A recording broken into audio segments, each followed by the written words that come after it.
One transformative moment during the teacher training was during the second practicum.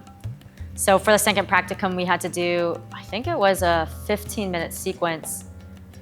And I felt like I had prepared a lot for it. And then when I stood up, I just didn't really know what was going on. I was really in my head.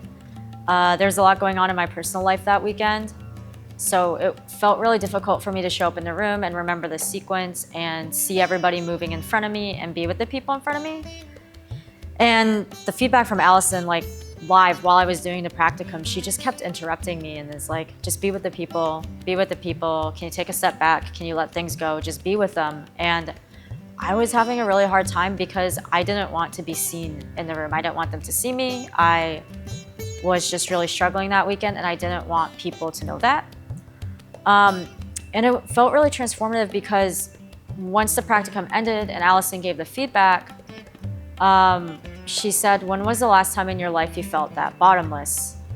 And it just kind of hit me that all of the changes I've been going through was really similar to another period in my life where I also went through a lot of changes and I didn't see a way out or a way through.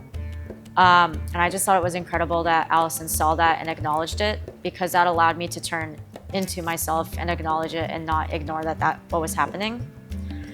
And it also opened up a moment of connection for me, because after that practicum and after the day was done, one of the other student trainees came up to me and asked me about the previous time in my life where everything was really hard and what was going on really now with me. And I hadn't really talked to anybody about it. Was someone who was actively really interested in learning more about what I was going through. And that just felt really transformative that Allison saw it, I recognized it in myself, and then someone was able to take a step back and ask me about where I was at and be open and curious without any judgment. And it just helped me move through what I was going through that day.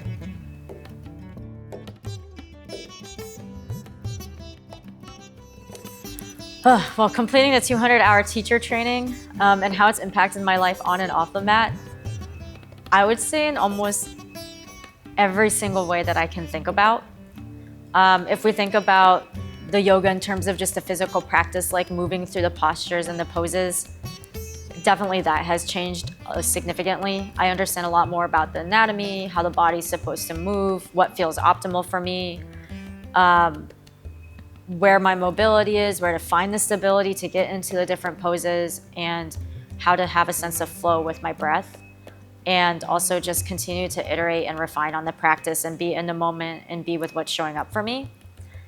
And I would say off the mat, it's just, I've realized things don't have to be so difficult. I don't have to be so hard on myself. And when I start moving into that space, because you never fully arrive to a place where it's like, oh, I'm no longer hard on myself. I have self-compassion. Like, it's continuous work, it's a continuous practice. And I think knowing that off the mat is where the work is. And it's just implementing that in my everyday, like becoming aware, this is what's happening in this moment. What are the small actions that I can take to continue to be aware of what's happening and just let things be?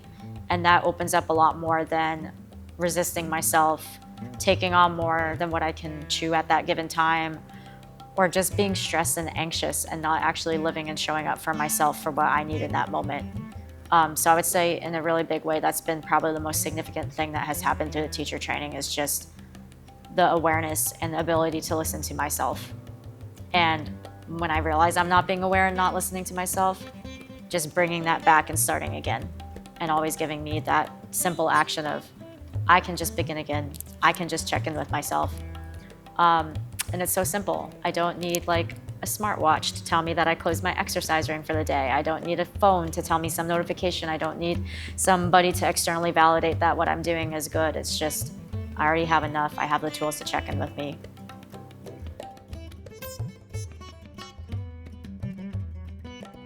It's really hard to find a favorite part because I thought the whole thing was really fun. And when it wasn't fun, when it was emotional, it was emotional. And just moving through that was really great. I would say maybe not my favorite part, but it's just the people and the connections that I made. Allison started the training by saying that the people in the cohort will be lifelong connections. And I've done so many different trainings, like in the corporate world or just summer camps, and they're like, oh, you'll form your lifelong bonds and connections there. And that was never really the case. It felt really superficial. It felt really forced.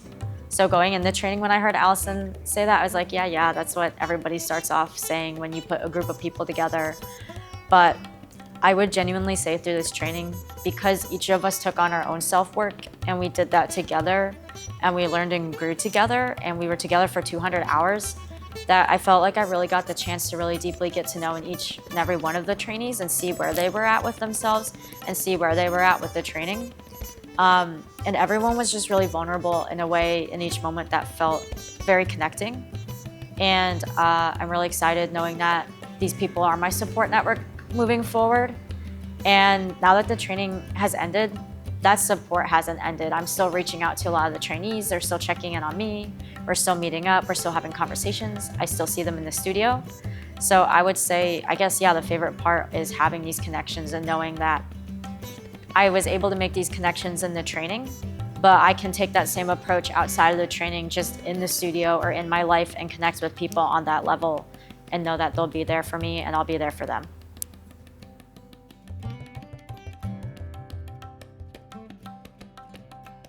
One surprising thing I learned about myself was that I could just be myself, that I don't have to act out of what narratives I put on myself, like I'm not good enough, so therefore I have to do X, Y, or Z, or if I just get this certificate at work, then I'll be good enough, I'll get the salary raise, I'll get this, I'll get that. That constant what's next, what's next, what's next. I was able to put that down, and that's been really freeing, and I never thought in a million years I could get out of that mindset in my life. And I go back into it like all the time, probably multiple times a day, but to actually have the reference point in my experience that it doesn't have to be this way, that I can set these things down, has opened up so much for me in terms of my freedom, in terms of just living in the moment, in terms of being able to connect with people when they're right there in front of me. I'm actually able to engage with them and listen to what they're saying about their lives and what's important to them.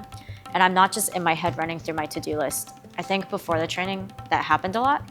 I would go up and I would talk to someone, and immediately once I asked the question, my mind, its attention, it would just shift somewhere else. It's like, okay, once I'm done with this conversation, the yoga practice will start. And then after the yoga practice, I have to go and respond to an email to this person. And then after that email, I need to make sure that I feed myself, because if I don't feed myself, I won't have enough energy to do rock climbing. And my mind's just like rapid firing through all of these things. And I completely missed out on this person talking about their daughter or their dog or things that are really important to them. And they're wanting to spend their time to share that with me. And I wasn't present. So just giving me the skills to be able to tune back in and be with what's now.